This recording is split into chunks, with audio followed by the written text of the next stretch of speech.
हर direction में shading कैसे की जाती है ये आज हम देखेंगे। सो इसके लिए हमें दो सर्कल, एक छोटा एक बड़ा, और बीच में ऐसे दो लाइन खींचकर हमें उसके पार्टीशन बना के लेने हैं।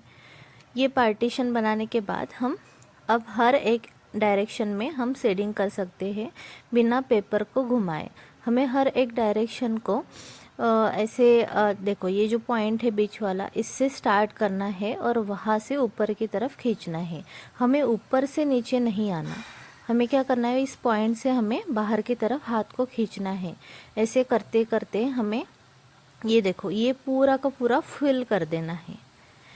ऐसे आप चाहे तो उसको रिपीट भी कर सकते हो अगर डार्क चाहिए तो, या फिर हम बाद में भी कर सकते हैं। तो देखो, यहाँ पर जैसे किया वैसे ही सेम हम नीचे के साइड में, मतलब जो बाजू वाला पार्ट है वहाँ पर भी करेंगे इस तरह से। देखो, उसके बाद देखो, हमने जैसे यहाँ दोनों साइड में किया है वैसे ही हम हर साइड में करेंगे। और धीरे धीरे से हमें करना है पूरा साइड से, और ध्यान रहे कि हम पॉइंट से ही आगे की तरफ लाइन खींच रहे हैं।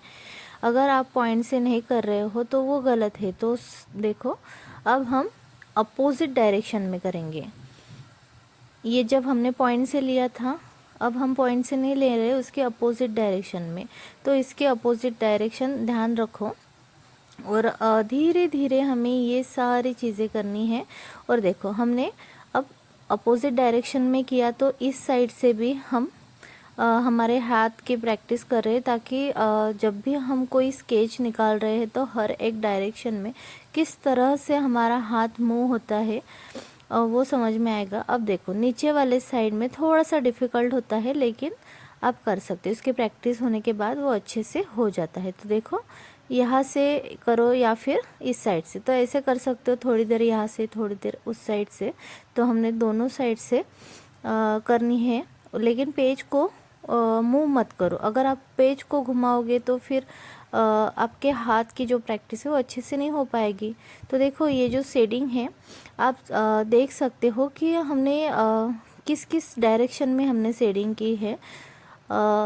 हर एक एंगल में, अगर आपको किसी भी एंगल में शेडिंग की अगर कोई दिक्कत आती है, तो अगर ये इस टाइप से अगर आप प्रैक्टिस करोगे तो प्रैक्टिस तो बहुत अच्छे से हो जाएगी और आपको कोई दिक्कत भी नहीं होगी। मतलब प्रैक्टिस के लिए बहुत अच्छा है। तो ये प्रैक्टिस हमें पेंसिल शेडिंग में यूज़ आती है। तो हर एक डायरेक्शन में, मतलब किसी भी साइड में, लेफ़्ट राइट, मतलब जो भी है उस साइड से आप अच्छे से ये शेडिंग कर सकते हो।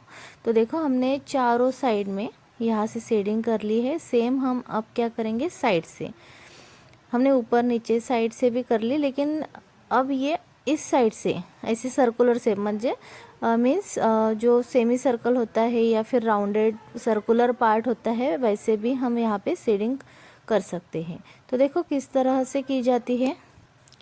देखो, जैसे हम जिस तरह से मैं कर रही हूँ यहाँ पर, उसी तरह से अगर आप करोगे तो अच्छे से आपका हैंड में जो मूवमेंट होती है प्रैक्टिस की वो हो जाएगी।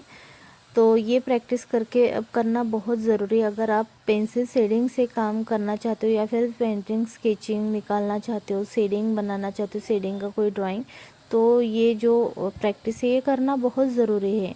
अगर ये हो गई, ये अच्छे से आ गई, तो आप हर कोई तरह से शेडिंग कर सकते हो। तो देखो, हमने पूरा का पूरा उसको फिल कर दिया। आप चाहे तो उसके ऊपर ऐसे दोबारा बना सकते हो। आप चाहे तो कोई और पेंसिल का भी यूज़ कर सकते हो, डार्क वाला। तो यहाँ मैं थोड़ा सा फिंगर से स्प्रेड कर रही हूँ। उसके बाद देखो, मैं यहाँ पे डार्क पेंसिल यूज़ कर रही हूँ, ये 8B का, 8B की, जो इससे थोड़ा सा और डार्क हम बना सकते हैं अगर चाहे तो। अब भी देखो, ये जो हम 8B यूज़ कर रहे हैं, आप चाहे तो दूसरा कोई भी 4B, 6B, 10B जो चाहे वो यूज़ कर सकते हो। ये करने का मतलब ये है कि ये सेकेंड लेयर है। पहला वाला लेयर हमने क्या किया, लाइट वाला बना दिया। अब हम सेकेंड लेयर से अच्छे से डार्क टोन बना रहे हैं। तो सही तरीका यही होता है, स्टेप बाय स्टेप। मतलब पहले लाइट लाइट बना लो, उसके बाद डार्क। आप अगर डायरेक्ट ही डार्क करोगे तो वो परफेक्ट तरीका नहीं है। पहले हमें लाइट से करना चाहिए और फिर धीरे धीरे हमें डार्क तक लेके जाना होता है। अगर आप इस तरह से आप करोगे लाइट टू डार्क तो आपकी शेडिंग बहुत खूबसूरत दिखेगी। देखो अभी ये सेकेंड लेयर किया, अगर ज़रूरत पड़े, अगर यहाँ पे भी लाइन लाइन दिखाई दे रहे हैं तो आप क्या कर सकते हो, एक टिश्यू पेपर लेके उससे थोड़ा सा ब्लेंड कर सकते हो। मतलब ब्लेंड करने से वो अच्छे से चारों साइड में स्प्रेड हो जाएगा। तो देखो किस तरह से, इस तरह से मैंने टिश्यू पेपर की फोल्ड कर ली है और यहाँ से हम थोड़ा थोड़ा टिश्यू पेपर यूज़ करो या फिर ब्लेंडिंग स्टम मिलता है उसका भी आप यूज़ कर सकते हो। ब्लेंडिंग स्टम से भी वो बहुत अच्छे से शेडिंग हो पाती है। मतलब जो लाइन लाइन दिखाई देती है, अगर उसको आपको स्प्रेड करने है तो इसका यूज़ कर सकते हो। जब भी हम हेयर बनाते हैं या फिर निकालते हैं उस टाइम आप ऐसे शेडिंग कर सकते हो स्टेप बाय स्टेप। अगर देखो अभी हमने स्प्रेड कर लिया, अब हम इसको फिर से डार्क करेंगे ताकि वो स्ट्रोक्स अच्छे से दिखाई दे। तो ये हो गया थर्ड लेयर। तो ये लेयर टू लेयर काम किया तो वो बहुत अच्छे से दिखाई देता है। तो देखो हमने क्या किया, फर्स्ट लेयर दे दिया लाइट वाला, उसके बाद सेकेंड लेयर, फिर हमने टिश्यू पेपर का यूज़ किया, अब हम थर्ड लेयर दे रहे हैं। अब ये थर्ड लेयर जहाँ ऐसे ज़रूरी नहीं है कि हर डायरेक्शन में देना ही देना है, कभी कभी किसी जगह पे आपने स्किप किया तो भी चलता है, मतलब ज़रूरत नहीं है वहाँ पर आप स्किप कर सकते हो। फ़िलहाल मैं यहाँ प्रैक्टिस के लिए बना रही हूँ तो मैं हर जगह इसकी उसको लाइन से कवर कर रही हूँ।